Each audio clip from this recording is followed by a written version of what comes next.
Hello everybody, welcome to my channel. This is Jocelyn here. This channel is for all things Bring Back Paper. If you are new here, that is a whole thing. Go and check out the links in the description. Join the free Bring Back Paper Facebook group. Check out my blog at the Reading Residence. There's tons and tons and tons of papery content over there. There's an Etsy store. There's Patreon memberships that you can come and have fun with. There's activities every month. There's a newsletter. It's a thing. It's a whole thing. Check it out. What I wanted to do with you today is just a quick video because at the end of last year, you showed me getting, you saw me, because I was showing you, getting my bullet journal ready. So I got the journal and all the supplies and talked you through setting it up and my thoughts when I was setting it up. You can go back and watch that video if you've not seen it. So today I thought it would make sense to actually show you the bullet journal. Now you're seeing this in the new year. I'm filming this just before Christmas. So don't be looking through this going, oh, this makes no sense because she hasn't actually filled it in. I will start using this on the 1st of January. So you are seeing it a little bit before that. So by the time that you watch this video, I will be filling it in, guys. Don't worry, I will be using my journal. So I just wanted to show you what I've come up with. So if you wanted to look, these are all the supplies that I've used here. I talked about them more in the last video and I will link to them below for you. But this is basically, after that video, I then sat down and started it. So 2024 on the title page there. And then the first page that I decided to do, you can imagine I spent some time thinking about which pages I wanted. Then you can get lost in a bit with bullet journals. There's a million different kinds of collections and spreads and things that you could choose. So you want to think about the things that are meaningful to you, the things that are worth your time filling them in. And when I say worth your time, I don't just mean in productivity, although obviously that was what the bullet journal was kind of invented for, if you will, a productivity tool. It could be worth your time in the creativity that goes into doing it. It could be worth your time in the mindfulness, or just by putting it on paper, it sets an intention. So you're the judge of whether it's worth your time. So if you're setting yours up, do think of it like that.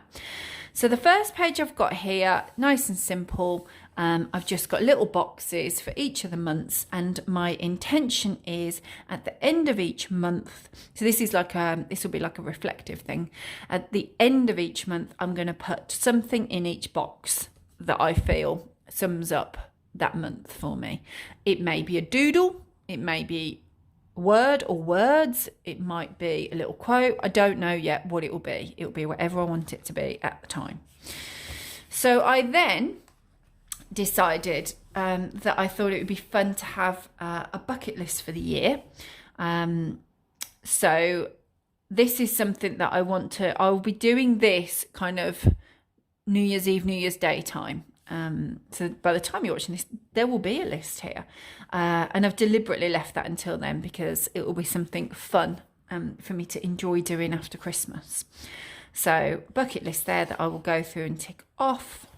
I've then decided that I wanted a page for travel because we have got a good holiday plan next year in California, but travel to me encompasses absolutely anything. So, trips around the UK as well, and anything else that we get up to next year. This will just be like a memory page. So I'm going to put like highlights, I suppose, on there because that's quite important to me next year. I think I'm going to enjoy that. I'm going to do an A to Z of 2024. And this, again, is something that I'm going to complete going into January. And it is simply, I'll have the alphabet down the page, so A to Z. So I need to write 26 words or feelings that sum up going into 2024 for me. So it's going to really focus my mind and make me think about the year ahead. That's what I want to do there.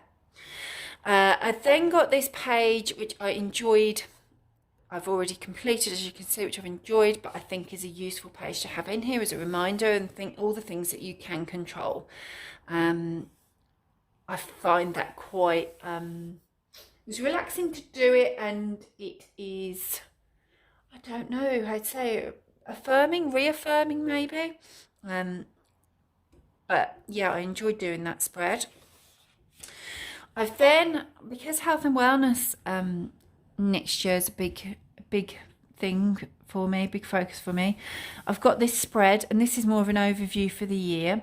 So as you can see, I've just done, I've got a couple of quotes on there, a reminder about why do I exercise, so I've written some things in there, then a little progress chart here, and progress, it will be however I choose to define it that month, because I'm listening to my body throughout the year.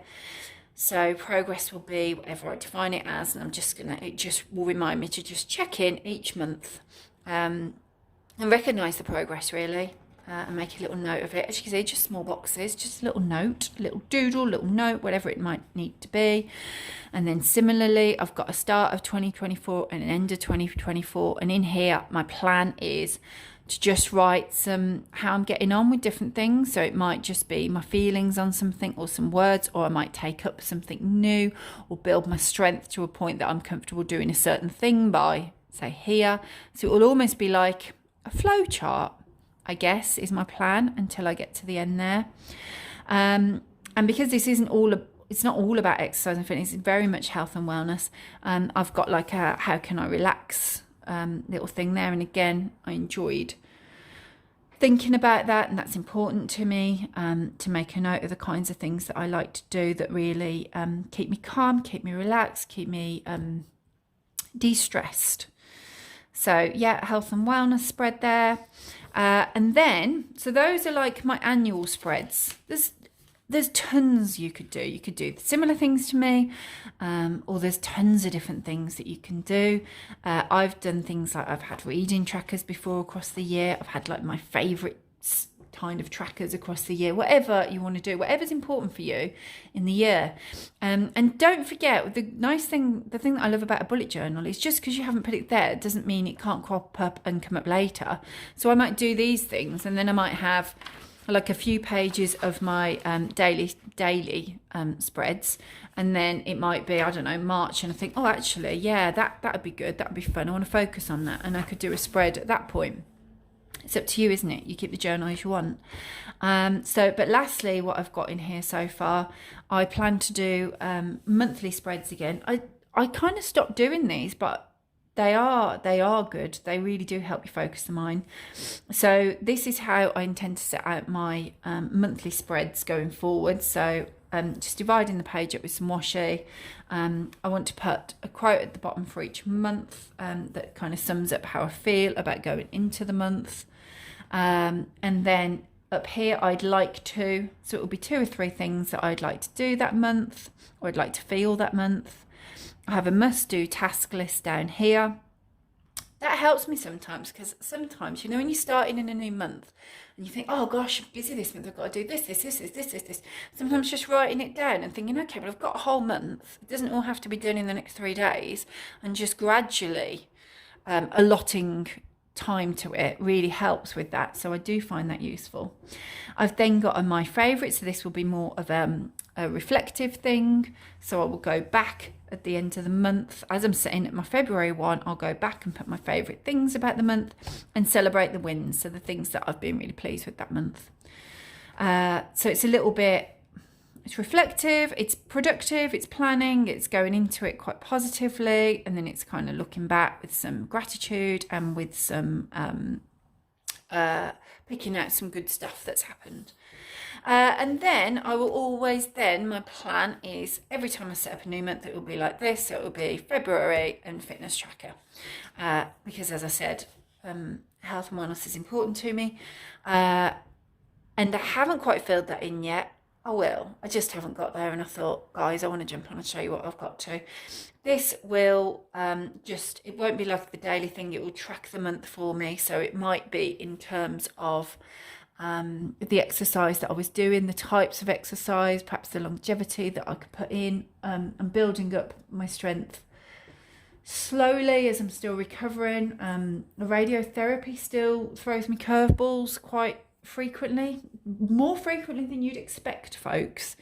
So I do have to listen to my body. I don't want to overdo it. I want to be able to build up steadily and not have to like put myself back by overdoing things. So I will think about how to do that. A lot of things like fitness trackers are very goal orientated, but I quite deliberately don't want I want to be here by such and such, because then I'll be pushing harder than maybe my body is ready for me to push. I'm trying to be more patient and listen to my body. So it will be very much tracking rather than goal setting, if that makes sense. And that's it. And that's my spreads. That's my plan. And then that will be my daily. My daily will track things. It's usually more to-do lists, sometimes a doodle, a quote. Sometimes I'll track maybe water intake, although I do drink quite a lot of water, so I only really think to track that if I think I've been a bit lax and I've kind of, the habit's got a little bit lost somewhere. But as normally I'm on it and I'm drinking water all the time, so I don't really think about it. That's just a little thing, because there's no point in tracking it. This is what can happen with a bullet journal. You'll find that you're doing things for the sake of it, and it's not actually changing behaviour or changing mindset. If it's not changing your behaviour or your mindset or helping you get more things done, it doesn't really feel like there's a point, does it? So I like to use it for things like this. And I'm hoping that I think I'm going to enjoy filling these out soon. I mean, they'll be filled out, won't they, by the time that you're seeing this? So I'm going to enjoy filling those out. And there's not too much in there that I have to go back. Sometimes I'm not great at going back and reflecting. It feels a bit of a task, and now I don't do it. It's quite small this time, so I think I'll enjoy doing that, and I think it's important to do that. So that is it. That is the journal. That's the setup, folks. I hope you enjoyed watching. Let me know what you think in comments below. If you're doing a journal like this, let me know. If there are certain spreads that you're going into the year and thinking, yeah, this is really important to me. I love to hear about it. I love to chat journals. But I hope you enjoyed it. Please do give the video a thumbs up if you did. Do subscribe to my channel. Papery uploads every week. They're normally more pen pally. I dip into the journal, not that often actually. You probably haven't seen the journal much. It's usually more of a New Year thing that I think to stop and show you, because I like to set it up. Sometimes there's book chat, but it's more pen pally and stationery normally. So I'll be back to that soon. Until then, thanks for watching. Bye.